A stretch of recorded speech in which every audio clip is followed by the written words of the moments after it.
Now for our story.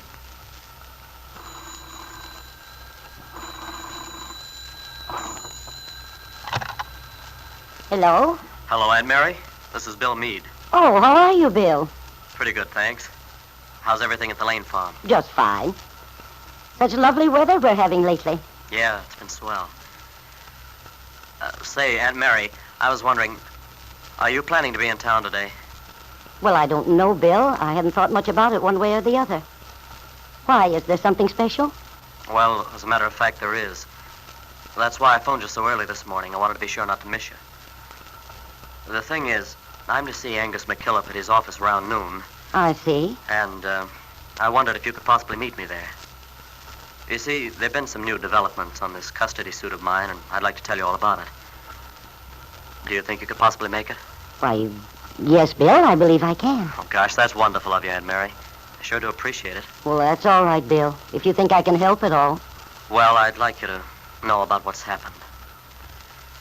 Well, then I'll see you about 12, if the time's okay with you, huh? Yes, Bill, I'll be there. Swell. Goodbye, Aunt Mary. Goodbye, Bill. And shortly after 12 o'clock, Aunt Mary climbed the stairs to Angus McKillop's office near the courthouse square in Wakefield, knocked on the door, and was admitted by the attorney. Bill Meade was there already. Well, I hope, Angus and Bill, I haven't kept you waiting. Oh, no. I got here a little early, Aunt Mary. Well, Mary Lane, you were right again. You told me something might develop, but I confess I didn't see a thing to count on. Have you good news? Well, I wouldn't say it's good news exactly, but it does change things. Why don't you tell me all about it? I'm very interested, as both of you know. Well, Mr. McKillop, I guess you'd better tell Aunt Mary. You're much better at sticking to the facts than I am. Very well, lad.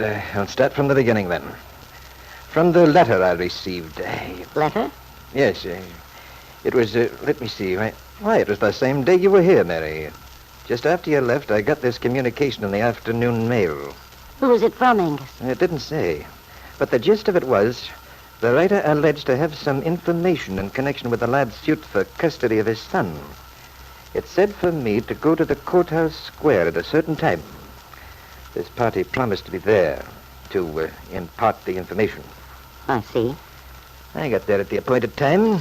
A few minutes later, the party turned up. It's very strange. If there's anyone I trust in the world, it's you, Aunt Mary. Still, I have my reasons for believing it's much wiser to mention no names. You'll forgive me, I hope. Of course I will, Angus. I quite understand. Well, it appears that this person had gone to considerable trouble to get hold of certain information about the lad's ex-wife. And fortunately for us, it's quite obvious that this information has a certain importance in our case.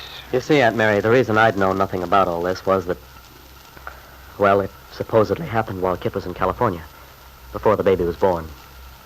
You mean this person knew something that happened while Kit was away? Yes.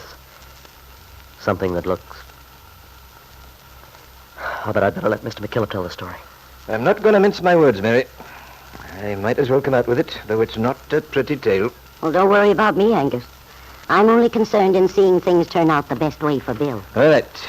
Now, the fact is, according to the information given me, that while Kit Calvert was in California, she lived at this beach colony, Malibu, or some such name. Yes, I understood something like that. But what you didn't know, nor did our young friend here, was that the house she lived in was leased for her by a certain Paul Cromwell. Paul Cromwell. That's odd. And what do you mean by that?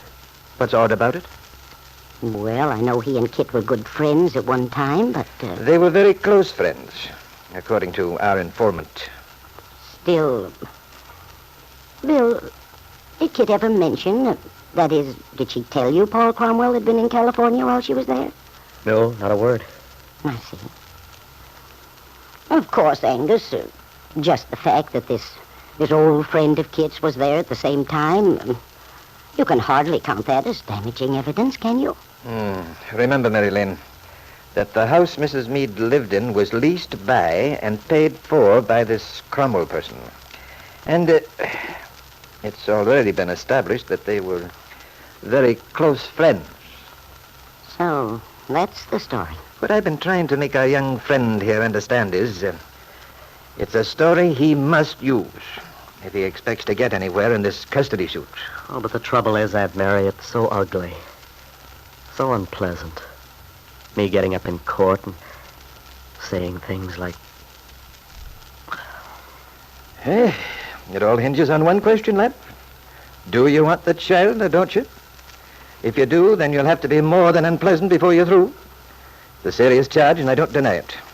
But to prove that a woman's an unfit mother is bound to be a nasty piece of business. You can't get away from it. Oh, perhaps not, Angus. I don't know much about these things, but I think I do know how Bill feels. Oh, it's a shame there isn't some other way. Yeah, that's it, Aunt Mary. You know how much I want that kid of mine. Gosh, it's all I've thought about for months now. That and... Well, that is all, since the last time I was out to the farm and talked to Peggy. I think you know what I mean. Yes, Bill, I do. But I hate to think that in order to get custody of the baby, I'd have to drag all this up, even if it is true.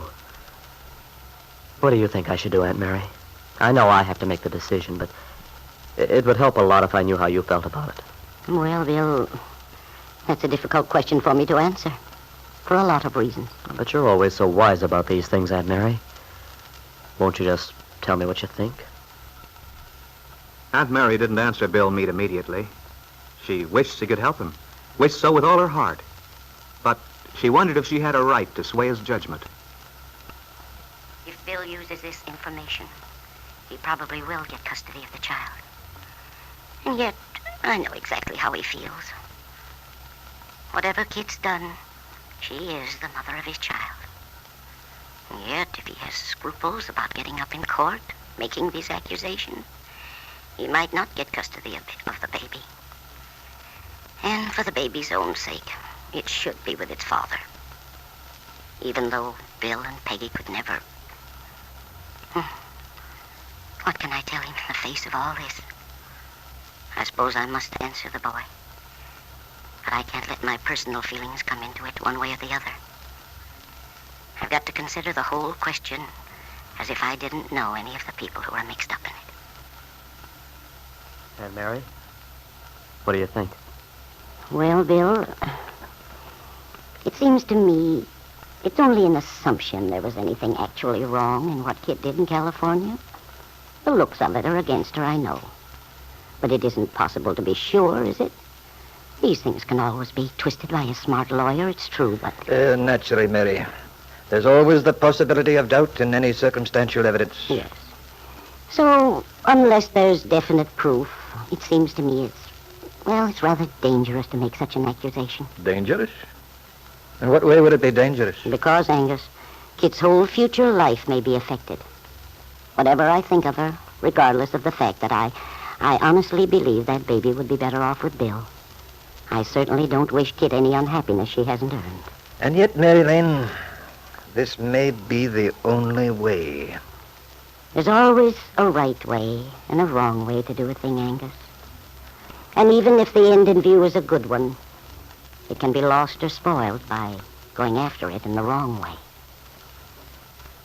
Aunt Mary, you have it in your power right now to avoid the marriage of your niece Peggy to a man she doesn't love.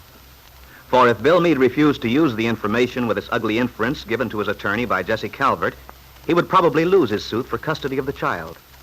If that happened, there would be no obstacle between Peggy and the man she loves. But perhaps that is the wrong way. There is so much to consider, and your answer must be right.